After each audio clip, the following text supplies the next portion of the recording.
Assalamualaikum warahmatullahi wabarakatuh. Perkenalkan, nama saya Nurul Aicha Fathiyah dengan NIM 19043-11008. Saya akan mempresentasikan laporan tugas akhir saya yang berjudul Audit Kas dan Setara Kas PT NAF pada KAP Heriantono dan rekan. Bab 1 Pendahuluan. Latar belakang. Menurut Kepala Badan Kebijakan Fiskal, Kementerian Keuangan, perekonomian di Indonesia saat ini sudah semakin membaik, seiring terkendalinya pandemi COVID-19 di Indonesia. Salah satu yang membuat perkembangannya perekonomian di Indonesia yaitu pada sistem pertambangannya. Pertambangan merupakan kegiatan ekstraksi yang mengelola sumber daya alam tidak terbarukan berupa tambang dari perut bumi. Peran pertambangan dalam pembangunan nasional merupakan sumber penerimaan negara dan devisa. Besarnya potensi perekonomian Indonesia, terlebih lagi di sektor pertambangan, membuat investor dalam dan luar negeri antusias untuk menanamkan modalnya di industri ini. Semakin banyaknya minat dari investor asing untuk menanamkan modalnya di Indonesia, menuntut adanya penyesuaian pada laporan keuangan yang ada di Indonesia. Pada amandemen PSAK nomor 1, revisi tahun 2019 tentang penyajian laporan keuangan, amandemen PSAK 25 tentang kebijakan akuntansi perubahan, estimasi akuntansi, dan kesalahan tentang definisi material. Tampak bahwa IAI telah menyesuaikan PSAK dengan International Accounting Standard tentang Presentation of Financial Statement dan amandemen IAS 8 Accounting Policy, Change in Accounting, Estimates and Error per 1 Januari 2020. Dalam upaya merancang prosedur audit untuk menentukan apakah laporan keuangan memiliki salah saji material, auditor mempertimbangkan risiko pada dua tingkatan. Risiko yang pertama yaitu bahwa seluruh laporan keuangan mungkin memiliki salah saji. Risiko yang kedua, salah saji dalam kaitannya dengan pengelompokan transaksi, saldo akun, dan pengungkapannya. Laporan keuangan yang disajikan perusahaan mengacu pada standar akuntansi keuangan di Indonesia. Laporan keuangan perusahaan disusun berdasarkan basis kesinambungan usaha dan biaya historis. KAP Heriantono dan rekan merupakan salah satu KAP yang menyediakan jasa audit laporan keuangan. Salah satu perusahaan yang diaudit oleh KAP Heriantono adalah PT NAF. Sebagai perusahaan yang berjalan pada industri jasa pertambangan, pada 31 Desember 2021, PT NAF memiliki saldo akhir kas senilai Rp4.455.287.155. Tujuan dan manfaat. Tujuan dari laporan tugas akhir ini yaitu yang pertama, menjelaskan kas dan setara kas PT NAF. Yang kedua, menjelaskan prosedur audit kas dan setara kas yang dilakukan di KAP Heriantono dan rekan. Yang ketiga, menjelaskan hasil audit kas dan setara kas PT NAF yang dilaksanakan di KAP Heriantono dan rekan. Manfaatnya bagi penulis yaitu agar lebih memahami dan bertambahnya wawasan tentang prosedur audit pada akun kas dan setara kas di PT NAF. Bagi Politeknik, menambah karya tulis ilmiah di bidang akuntansi. Bagi KAP Heriantono dan rekan, dapat digunakan sebagai sumber sarana informasi terkait proses pengauditan. Metode penulisan. Jenis data yang digunakan yaitu data kualitatif dan data kuantitatif. Teknik pengumpulan datanya menggunakan dengan cara observasi, wawancara, dokumen, dan studi literatur. Bab 2. Tinjauan pustaka. Pengertian dan dasar konsep audit. Komponen-komponen dari definisi audit. Audit secara umum adalah proses sistematis yang secara objektif bertujuan untuk mendapatkan dan mengevaluasi bukti terkait asersi-asersi mengenai kebijakan dan peristiwa ekonomi. Jenis pengauditan terbagi menjadi 5. Yang pertama, audit laporan keuangan. Yang kedua, audit operasional. Yang ketiga, audit kepatuhan. Yang keempat, audit pengendalian internal. Yang kelima, audit forensik. Tujuan audit yaitu untuk menyatakan pendapat atas semua hal yang material, posisi keuangan, hasil usaha, dan arus kas sesuai dengan prinsip akuntansi yang berlaku umum di Indonesia. Tentang akuntansi dan pengauditan internasional. Yang pertama, ada standar pelaporan keuangan internasional atau IFRS. Standar yang digunakan auditor untuk membandingkan dengan negara tempat pelaporan keuangan. Yang kedua, standar pengauditan menjadi internasional, mendorong dan membantu negara-negara berkembang untuk mengadopsi. Yang kedua, ada standar pengauditan IASB, adalah standar independen yang didukung oleh IPAC. Yang keempat, ada standar pengauditan internasional atau International Standard of Auditing ISA. Yang kelima, ada standar auditing, 10 standar yang ditetapkan dan disahkan oleh Institut Akuntan Publik Indonesia atau IAPI. Bukti audit. Bukti audit merupakan informasi yang wajib didapat auditor sebagai dasar untuk mendukung auditor dalam menyatakan pendapat. Persuasivitas bukti. Bukti dapat menjadi persuasif jika didasar pada karakter, kredibilitas, atau reliabilitas sumber. Tidak seperti hukum, bukti audit tidak harus konklusif agar dapat berguna. Persuasivitas bukti ada dua. Yang pertama, kompetensi dan kecukupan bukti audit menurut standar auditing atau SPAP. Yang kedua, ketetapan bukti. Ukuran mutu bukti yang berarti relevansi dan reliabilitasnya memenuhi tujuan audit untuk kelas transaksi. Jenis bukti audit. Yang pertama ada pemeriksaan fisik, yang kedua konfirmasi, yang ketiga inspeksi, yang keempat prosedur analitis, yang kelima wawancara, yang keenam rekalkulasi, yang ketujuh pelaksanaan ulang, yang kedelapan observasi. Pengertian dan konsep kas dan setara kas. Menurut Kiyoso, kas adalah aset keuangan yang juga merupakan instrumen keuangan. Instrumen keuangan atau financial instrument didefinisikan sebagai kontrak yang menimbulkan aset keuangan pada satu entitas dan liabilitas keuangan atau kepentingan ekuitas pada entitas lain. Setara kas atau kas ekuivalen merupakan investasi jangka pendek dan sangat liquid yang mudah dikonversi menjadi kas dan sangat dekat jatuh tempo sehingga tidak ada risiko signifikan dari perubahan suku bunga. Jenis akun kas dan instrumen keuangan yang pertama adalah akun kas umum, yang kedua akun imperes, yang ketiga akun bank cabang, yang keempat ada dana kas imperes, yang kelima setara kas, yang keempat instrumen keuangan. Tujuan pemeriksaan kas dan setara kas yaitu untuk mendapatkan keyakinan, kebenaran untuk membuktikan keberadaan kas dan keterjadian transaksi, membuktikan asersi, membuktikan hak kepemilikan. Prosedur audit kas dan setara kas secara khusus harus dirancang untuk mencapai tujuan audit. Pada siklus kas, auditor harus memperhatikan pengendalian internal, kewajaran risiko error atau tidak normal, juga efektivitas dan efisiensi dari tes alternatif. Sifat dan bentuk kas dan setara kas. Kas adalah investasi liquid jangka pendek yang dapat dengan cepat dikonversi menjadi kas dalam jumlah yang dapat ditentukan dengan memiliki risiko perubahan nilai yang tidak signifikan. Pengendalian internal kas menurut Harry, pengendalian internal kas dibagi menjadi dua, yaitu pengendalian internal atas penerimaan kas dan pengendalian internal atas pembayaran kas. Bab 3, gambaran umum perusahaan. Gambaran umum KAP Heliantono dan rekan. Kantor akuntan publik juga sering disebut dengan KAP. KAP menyediakan beberapa jasanya, yaitu seperti akuntansi, pembukuan, jasa audit, jasa asuransi, jasa konsultasi manajemen, dan lainnya. Indonesia memiliki banyak kantor akuntan publik, salah satunya yaitu kantor akuntan publik Heliantono dan rekan. Pada saat ini, KAP Heliantono dan rekan sudah memiliki 44 NAR, 28 manajer, 62 senior, 174 junior, dan 39 supporting. Berikut adalah struktur organisasi dari KAP Heliantono. Managing partnernya sendiri yaitu Bapak Heliantono. Partnernya, ya salah satunya yaitu Ibu Ita Sembiring Pandia. Bab 4, pembahasan. Kas dan setara kas.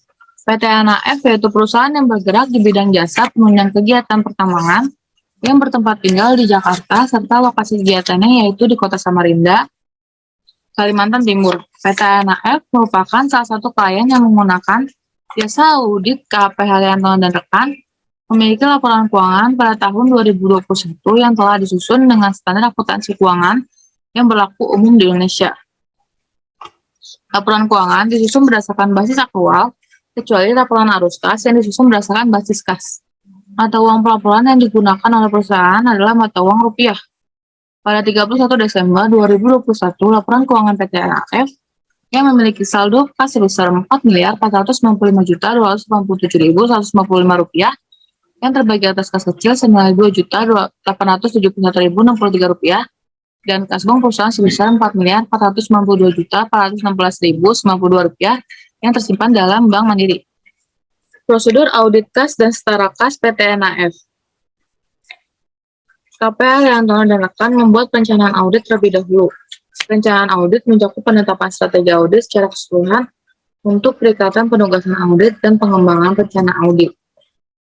Dalam perencanaan audit ini, KPA Haryantono dan rekan melakukan penerimaan perikatan, pembagian tugas kepada auditor, penetapan ruang lingkup audit, permintaan data, dan melihat nilai materialitas. Penerimaan perikatan. Pada tahap ini, terjadi kesepakatan dua belah pihak untuk mengadakan ikatan perjanjian dalam perikatan audit. Kesepakatan ini dibuat dalam bentuk surat perikatan audit antara kantor akuntan dengan perusahaan mengenai sifat dan lingkup jasa yang diberikan KAP, tanggung jawab KAP, dan auditor, timbal jasa, dan berbagai hal berkenaan dengan pelaksanaan penugasan untuk menjamin tercapainya tujuan. Perjanjian ini berlaku sampai dengan diperbaharui secara tertulis oleh kedua belah pihak. Penugasan auditor. Setelah penerimaan perikatan, kemudian dibentuklah tim audit yang terdiri atas ketua tim dan anggota. Auditor harus menempatkan staf yang tepat pada penugasan agar sesuai dengan standar auditing dan untuk meningkatkan efisiensi audit. Penetapan lingkup audit dan pengendalian internal. Ruang lingkup audit adalah batasan yang harus dipatuhi dalam setiap pelaksanaan pemeriksaan audit yang bertujuan menetapkan luasnya pemeriksaan yang menjadi tanggung jawab auditor. Ruang lingkup audit yang telah disepakati yaitu laporan keuangan PT NAF per 31 Desember 2021. Untuk pengendalian internal yang dilakukan PT NAF sudah cukup baik. Proses permintaan data dilakukan untuk mengirimkan surat permintaan data yang dibutuhkan untuk melakukan proses pengauditan. Seperti akta perusahaan, dokumen perjanjian, alamat kantor bank, dan perusahaan yang bekerjasama dengan PT NAF. Penetapan materialitas. Materialitas adalah suatu pertimbangan penting dalam menentukan jenis laporan yang tepat untuk diterbitkan dalam suatu situasi tertentu. Dalam menentukan materialitasnya, PT NAF, KPA Haryantono, dan rekan menentukan dari total pendapatan. Materialitas keseluruhan atau overall materiality ditentukan dari 50% total pendapatan. Tingkat pelaksanaan performa materiality yaitu 70% dari tingkat materialitas atau sama dengan 13.618.943.940. Artinya batas toleransi sebesar 13.618.943.940 rupiah. Dan jika melebihi nominal tersebut, maka perlu dibuat penyesuaian.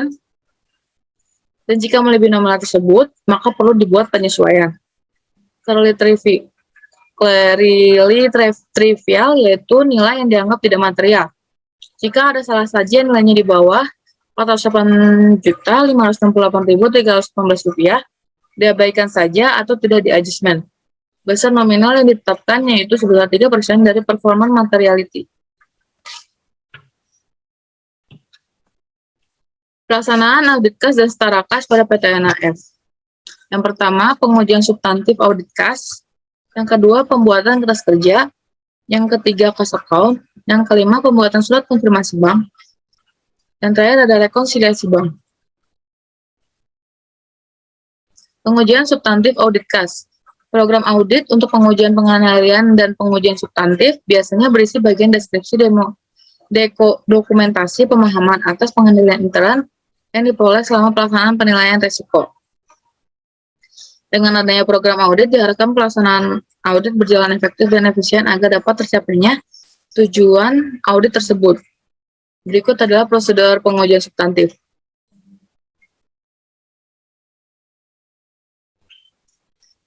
Pembuatan kertas kerja atau reschedule kas dan setara kas. Kertas kerja pemeriksaan merupakan dokumentasi dan catatan yang dibuat oleh auditor yang menggabungkan informasi dari klien, pihak ketiga maupun analisis yang dibuat oleh auditor. Bisa dilihat list schedule yang belum terisi seperti berikut. Bagian deskripsi terbagi menjadi dua bagian, yaitu bagian kas dan bagian bank. Pada bagian kas, mencakup saldo kas yang dimiliki PT NAF yang tersedia pada buku besar atau general ledger. Berikut adalah list schedule yang sudah terisi oleh saldo kas dan saldo bank pada PT NAF. PT NAF memiliki beberapa kas kecil untuk kantor pusat, yaitu di Jakarta, serta kantor pelaksanaan usahanya, yaitu di Samarinda. Kas kecil yang dimiliki PT NAF yaitu sebesar Rp2.871.063. Sementara pada tahun 2020 sebesar 11 juta.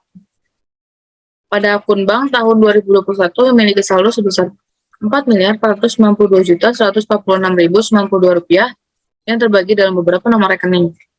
Serta saldo bank pada tahun 2020 sebesar Rp289.425.754. Total keseluruhan kas dan setara kas pada tahun 2021 adalah Rp4.452.416.092. Pada tahun 2020 adalah Rp300.425.754. Perhitungan fisik uang kas. Kasekon adalah perhitungan pengujian uang kas kecil per tanggal neraca perusahaan. Perhitungan kas kecil PT NAF dilakukan pada tanggal 7 Januari 2022, pukul 11. Dalam perhitungan kas, setiap uang tunai dikelompokkan menjadi beberapa golongan, yang bertujuan untuk mempermudah proses perhitungan seperti uang kertas dan uang logam. Berikut adalah hasil pemeriksaan dari kas akun. Setelah dilakukannya kas akun, maka terbukti bahwa asersi, nilai penilaian, dan kelengkapan telah teruji. Hal ini dibuktikan dengan uang tersebut benar-benar ada dan sesuai dengan laporan milik PT NAF yang ditandai dengan bukti transaksi yang dimiliki oleh PT NAF.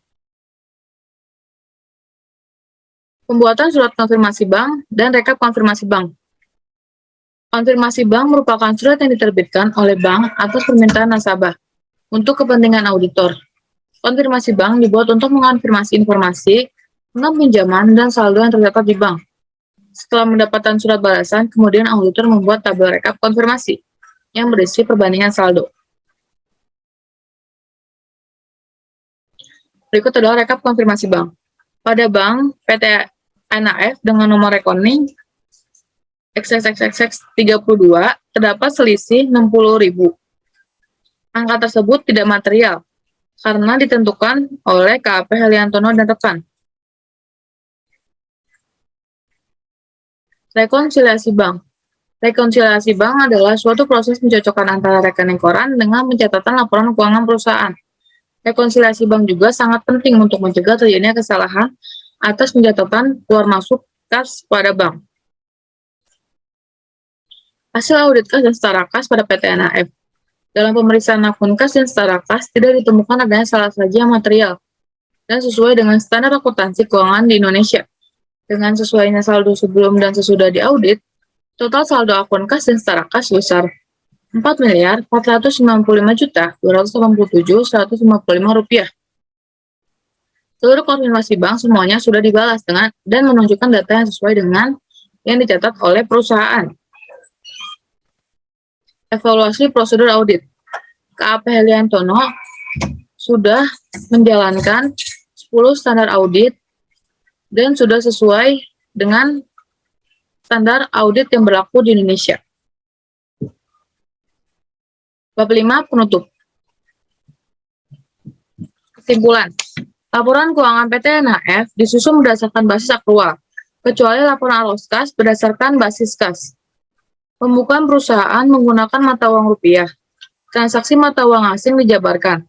PT NAF memiliki saldo kas sebesar Rp4.495.000.000 Rp287.155, terbagi atas kas kecil senilai Rp2.871.063 dan kas bank perusahaan Rp4.492.416.092 yang tersimpan dalam Bank Mandiri dengan nomor rekening yang berbeda-beda. KAP Tono melakukan penerimaan perikatan, pembagian tugas kepada auditor, menetapkan ruang lingkup audit, melakukan permintaan data, melihat nilai materialitas, serta melakukan prosedur analitis. Pelaksanaan audit kas dan setara kas diawali dengan mempelajari program audit, lalu membuat list schedule, kas of name, membuat konfirmasi saldo kas dan setara kas, rekap konfirmasi bank, memeriksa bank rekonsiliasi. Hasil audit kas dan setara kas tidak ditemukan adanya salah saja material. Saldo kas dan setara kas sebelum dan sesudah audit adalah sebesar Rp4.495.287.155. Disimpulkan bahwa PT NAF telah dinyatakan wajar dan sesuai dengan prinsip dan standar akuntansi yang berlaku. Saran.